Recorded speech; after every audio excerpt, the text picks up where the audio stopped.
All right, today we're going to crack open the hood on the United States economy. It's this huge, powerful engine, right? It affects every single one of us, but man, its inner workings can feel incredibly complicated. So, our job today? Let's make it simple. I mean, have you ever really stopped to think about it? We hear all these buzzwords thrown around constantly: GDP, market fluctuations, interest rates. But what's actually driving the economy forward right now? To figure that out, let's use a simple but really helpful analogy. Just think of the US economy as this massive, intricate machine. For the next few minutes, we're going to pop the hood and see what really makes it run. Let's dive in. Okay, first stop is the engine room. This is where all the raw power comes from. You know, the force that propels everything forward.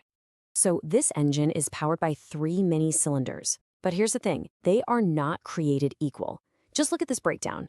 Consumer spending, that's you and me buying stuff, makes up a whopping 70% of the US economy. It is the primary force. Now, business investment and government spending, they're crucial for sure, but a lot of the time, they're just following the consumer's lead. So let's quickly break these down. Consumer spending, well, that's everything from the coffee you bought this morning to your streaming subscriptions.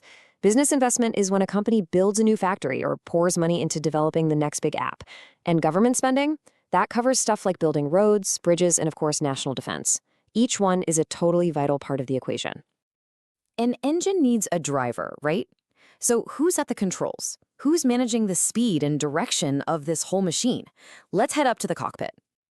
And sitting right there at the main control panel, you'll find this institution, the Federal Reserve, or the Fed, as you always hear it called.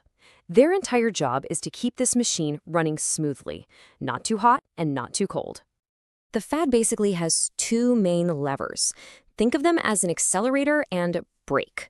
Low interest rates are the accelerator. They make borrowing money cheaper, which encourages all of us to spend, and that fuels growth. High interest rates, that's the brake. They make borrowing more expensive, slowing down spending to cool off an economy that's getting too hot and inflationary. So we have our engine and we know who's at the controls. But here's the thing. Recently, a powerful new component was bolted onto our economic machine. Let's talk about the turbo boost.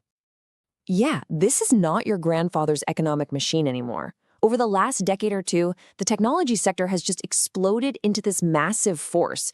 It's acting like a turbocharger that dramatically cranks up the engine's power and its efficiency. And the players behind this turbo boost are all household names. We're talking giants like Apple and Microsoft, the chip powerhouse NVIDIA, innovators like Tesla. And just to give you a sense of their sheer scale, a tiny handful of these tech giants now account for over a quarter of the entire S&P 500's value. They aren't just part of the economy anymore. In so many ways, they are the economy. Now, any complex machine has a dashboard with warning lights, and it is crucial to pay attention to them if you want to avoid a breakdown. So, what signals are flashing right now? Let's run a quick diagnostic check. First up, the big one, inflation. This light starts flashing when the engine runs too hot. Prices rise faster than wages, and our purchasing power just drops. It's the most watched warning light for a reason. Next is the rising national debt. As the country's balance sheet gets bigger and bigger, future growth can get squeezed by interest payments. It puts a real long-term strain on the whole system. We also have to look outside the machine. Economic friction with other major players, especially ongoing trade disputes with countries like China, can kind of clog up the fuel lines and slow things down.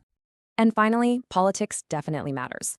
All the uncertainty around major elections can make businesses and consumers pretty hesitant to spend or invest. It can cause the machine to stutter while everyone just waits to see what happens next. So when you put them all together, these four risks, inflation, debt, trade tensions, and political uncertainty, they really represent the main headwinds the economic machine is fighting against. And this brings us to the central tension in today's economy. It is a classic push and pull. You've got that powerful turbo boost from technology driving us forward, while at the same time, those warning lights for inflation and global tensions are forcing the Fed to keep a foot on the brake. The result is growth that's stable, but slow. So this leaves us with the defining question for the years ahead. With that AI turbo boost just beginning to spool up, is its power going to be enough to overcome all these headwinds and propel the machine to a new era of growth? Well, that's the key question we'll all be watching. Thanks for joining us.